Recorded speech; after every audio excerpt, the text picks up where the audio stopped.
अघोरी, ये सब सुनते ही दिमाग में एक विकराल और भयानक सा रूप सामने आ जाता है।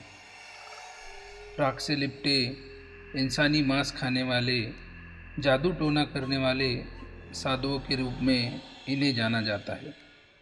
अघोरपंथ हिंदू धर्म का एक संप्रदाय है और इस धर्म का पालन करने वालों को अघोरी कहा जाता है।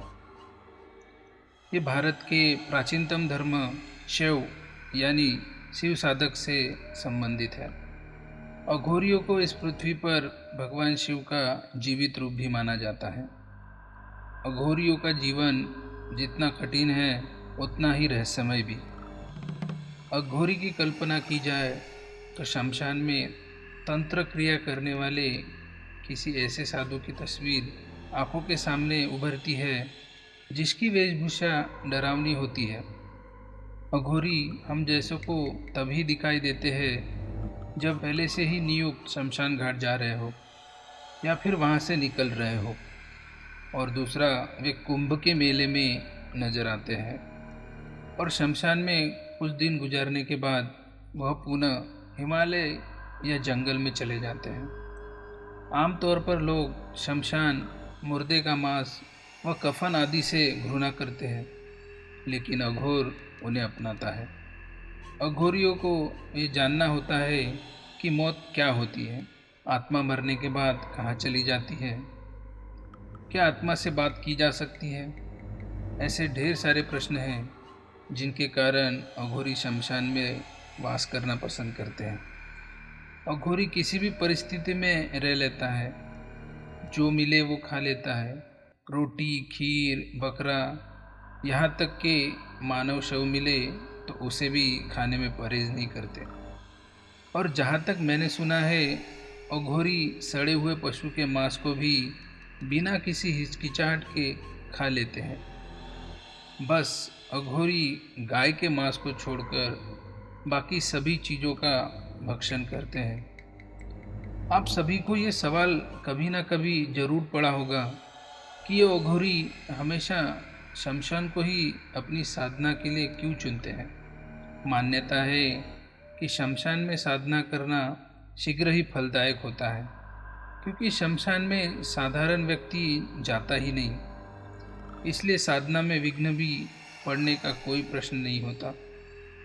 अघोरियों की कई बातें ऐसी हैं जिन्हें सुनकर आप दांतों तले उंगली दबा देंगे, जिसे सुनकर आपको भी यह एहसास होगा कि वे कितनी कठिन साधना करते हैं। साथ ही उन शमशानों के बारे में भी बताऊंगा जहां आज भी अघोरी मुख्य रूप से अपनी साधना करते हुए दिखाई देते हैं। अघोरी शमशान घाट में 3 तरह से साधना करते हैं: शव साधना, शिव साधना और शमशान साधना। पहली साधना होती है शव साधना, जिसमें अघोर शव के ऊपर बैठकर आधी रात के बाद यह साधना करते हैं। शव साधना के लिए जरूरी है कि जिस व्यक्ति का शव उपयोग किया जा रहा है पहले उससे अनुमति ली जाए। शव उसी व्यक्ति का हो जिसकी अकारण अकाल मृत्यु हुई हो, जिस कारण उस व्यक्ति की आत्मा आसपास ही होती है और वह अघोरी की मदद करती है। शव पूजा के समय आसपास हजारों आत्मा और भूतों का अदृश्य जमावटा लगा रहता है। अघोरी की पूजा इन भूतों से तभी बच सकती है जब वो भूतों से निपटना जानता हो। यह साधना इतनी शक्तिशाली होती है कि यदि सफल हो जाए तो साधक देवता से भी अधिक शक्तिशाली हो जाता है। वह नाम लेकर किसी व्यक्ति की मृत्यु तक कर सकता है। शव साधना को खुले में तो बिल्कुल नहीं किया जा सकता। गुफाओं में बैठकर बाबा और अघोरी इस शव साधना को करते हैं। ऐसा बोला जाता है कि यदि कोई अज्ञानी व्यक्ति इस साधना को करता है तो शव उसकी जान तक ले सकता है। इसीलिए यह साधना करना हर किसी के बस की बात नहीं होती। दूसरी साधना होती है शिव साधना, जिसमें शव के ऊपर खड़े रहकर साधना की जाती है। इस साधना का मूल शिव की छाती पर पार्वती द्वारा रखा हुआ पैर होता है। ऐसी साधनाओं में मुर्दे को प्रसाद के रूप में मांस और मदिरा चढ़ाई जाती है। जो राख ये शरीर पे मलते हैं वह भी शमशान में जलाई हुई लाश की होती है। एक अघोरी बनने के लिए लाशों के ऊपर से गुजरना इनके लिए सबसे ज़रूरी माना जाता है। बाकी तरीके सब साधना की तरह ही होते हैं। तीसरी साधना होती है शमशान साधना, जिसमें आम परिजनों को भी शामिल किया जा सकता है। इस साधना में मुर्दे की जगह शिवपीठ यानी जिस स्थान पर शवों का दाह संस्कार किया जाता है उसकी पूजा की जाती है। उस पर गंगाजल चढ़ाया जाता है। यहाँ प्रसाद के रूप में मांस मदिरा की जगह मावा और पेड़ा चढ़ाया जाता है। माना जाता है कि दुनिया में सिर्फ 4 शमशान घाट ही ऐसे हैं जहाँ तंत्र क्रिया का परिणाम बहुत जल्दी मिलता है।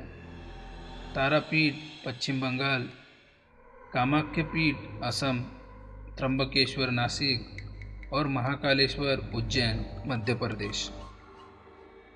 अघोरी एक ऐसा शब्द है जिसे सुनकर ही लोगों को डर लगने लगता है। अघोरी जो शमशान के सन्नाटे में जाकर तंत्र क्रियाओं को अंजाम देते हैं, घोर रहस्यमयी साधनाएं करते हैं। वास्तव में अघोरी विद्या डरावनी नहीं है, उसका स्वरूप डरावना होता है। यह पूरी तरह मेरे मत है। जाहिर है बहुत लोगों के अलग अलग मत और अनुभव हो। आप हमें इस एपिसोड के कमेंट सेक्शन में अपने अनुभव और मतों को साझा करें।